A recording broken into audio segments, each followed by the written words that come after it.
Hi guys, this is Jess from Luster's Plans, and in today's video, I'm going to be switching my journaling stickers over from my old storage system to this new binder that I got from Amazon.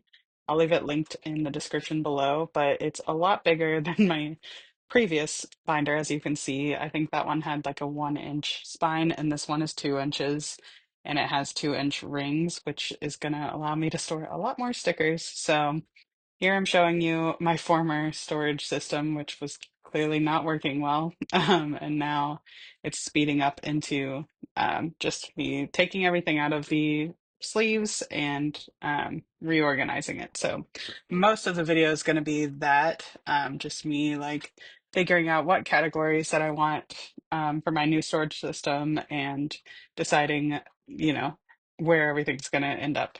So, like I said, this binder's from Amazon. I will say, like, it's perfect for what I need, but I figured out the hard way after I closed it, once I was done organizing everything in it, that the Ray and Pay sleeves, which are just plastic sleeves that I'm using to store my stickers, are a little wide for this binder. So when you close it, since the rings are 2 inches wide, the sleeves stick out just a little bit. I'll try to insert a photo here so you can see what I'm talking about. But it doesn't bother me too much. I just want to give that caveat in case you're interested in checking out this binder because it is a little wonky, but still, like the storage surplus is more important to me than the aesthetic of it. So it doesn't bother me.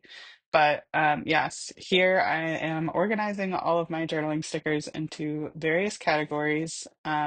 I will list out what I'm kind of thinking as I pre-sort these. So I knew I wanted a category for like freebies from shops and smaller stickers that might get lost in my collection if I don't put them at the very front of the binder. So just, general freebies and smaller die cuts, like the stickers you see kind of in the middle left section.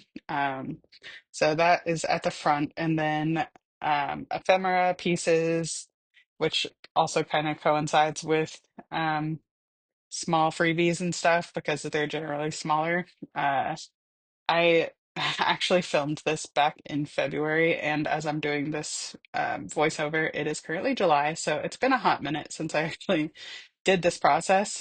So please bear with me if I sound a little confused about what I'm doing, because that was forever ago in my mind. So yeah, I'm a little rusty thinking back on why I made the decisions that I did. But yeah, so I have freebies, small die cuts slash ephemera.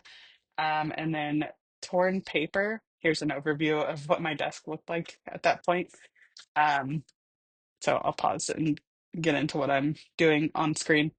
So I categorized everything into general categories: torn paper, windows, frames, nature, furniture, deco, and then monochromatic stuff. Here, I'm deciding that I'm going to put my ephemera in this handy little case from Toyo, I believe. I'll have a link for that as well. I got that from Simple Paper Co. at Galentine's when she was vending, and I love it. So I keep all my ephemera in there, like the more vintage looking stuff, because I just like pulling for that when I need some layering elements. But now I'm starting to actually organize in the new binder. So like I said, I'm starting out with freebies because if I didn't have these like front and center, I probably would forget that I had them. I don't know if I'm the only one who treats freebies like that, but I just like don't tend to pull for them in my collection because I forget they exist. And sometimes they're so specific that unless you're like really searching for that kind of element, you might not end up ever using it. Again, not sure if that's just me. Let me know if you're the same in the comments. But yeah, I thought that having them in the very front might be helpful because I would pull for them more. 5 months later, I wouldn't say it's necessarily the best strategy, but I do look at them more than I would if they were just kind of tucked away by category. So next, I'm kind of like I'm sprinkling in the die cuts where I have them. Those little stamps are from Monk and Marple. She is not currently open, but I love her stamps, so I wanted to have them at the front. And then some freebies from like excuse me, Leela journals. I don't know why that was so hard to say.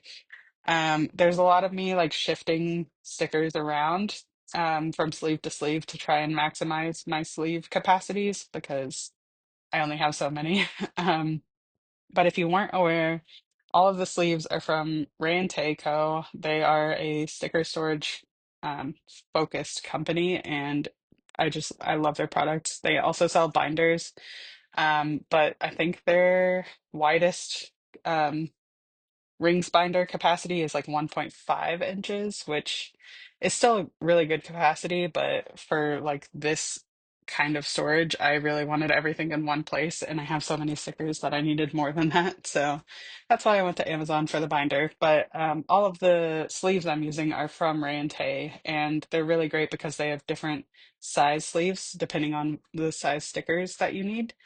So there are quarter size, $2 Tuesday size, washi sleeve sized, and then full sheet sized. So I really love that they have so many options. And they also just came out with the smaller sleeves. Like they still fit in rings binders, but they're for, those like third size sheets, similar to like washi size, but they're perfect for storing decorative kits. I haven't purchased any yet because my current system works fine, but I think that's really cool that they offer those now. So definitely check out Ray and Takeo if you are. Oh, there's my cat. If you're in the market for storage solutions, I thought I would show what she's up to. So whenever she jumps on my desk, she's usually trying to look out the window right in front of my desk. So just a little behind the scenes there. Um, but yeah, Ray and Takeo, great for sticker storage.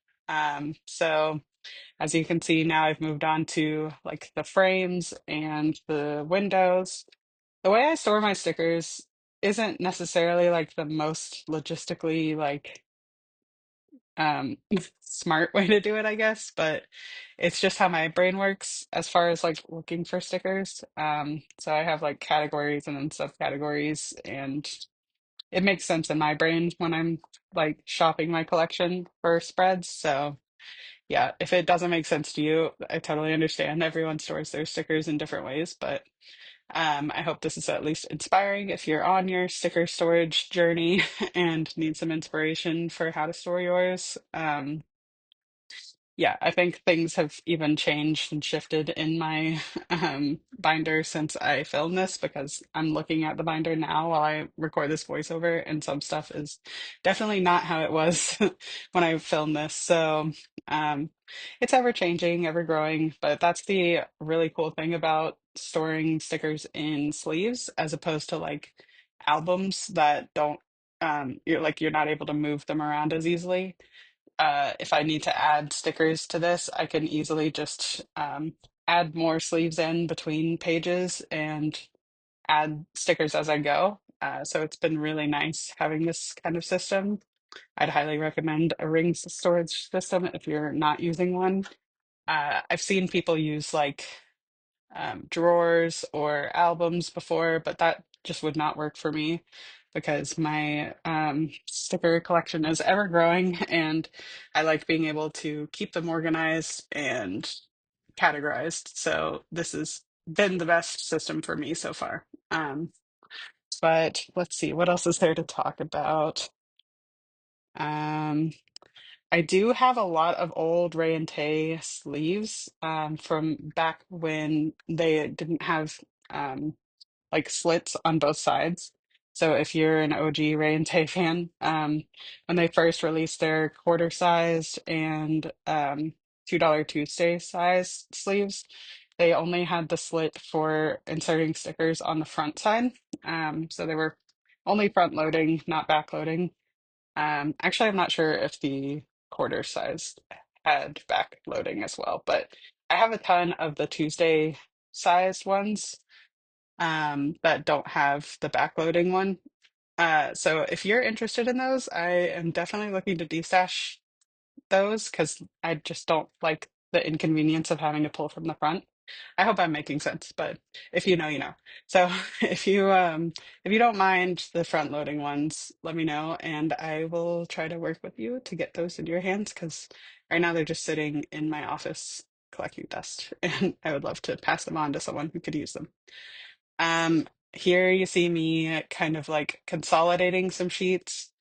I tried to do that where I could because obviously if I can take up less space in the binder, the better. Um, but yeah, I think the rest of the video is basically just me inserting sleeves and stickers. So if you have any questions about how I'm doing this, why I made the choices I did, leave them in the comments and I'll be happy to answer. But I think I'm going to end the voiceover here and let you just watch with some nice background music for the rest of the time. But thank you for watching this video, and I will catch you in the next one. Bye.